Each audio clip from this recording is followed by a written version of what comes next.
ఎక్కడైతే నీతి ఉంటుందో, ఎక్కడైతే నిజాయితీ ఉంటుందో, ఎక్కడైతే కమిట్మెంట్ ఉంటుందో, ఎక్కడైతే పక్కవాడిని తనతో సమానంగా గౌరవించే సంస్కారం ఉంటుందో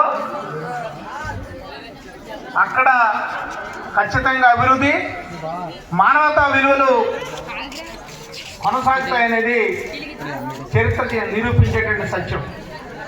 అలాంటి విలువలకి నిలువెత్తి రూపం మా మీరా సాహెబ్ గారు.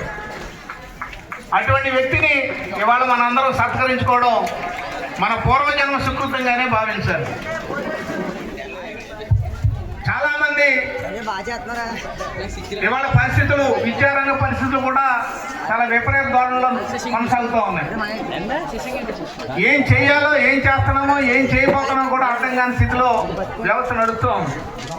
అయినా పరిస్థితుల్ని ఆకలింపు చేసుకుని సమకాలీన పరిస్థితులకి సమానంగా మనం కూడా మారుతూ, ఎక్కడైతే మంచి ఉందో దాన్ని తీసుకుంటూ చెడ్డను పక్కకు పెట్టి విద్యారంగాన్ని అభివృద్ధి చేసినప్పుడు, ఆ లక్షణాలన్నీ కూడా మనం ఆకలింపు చేసుకున్నప్పుడు ఉపాధి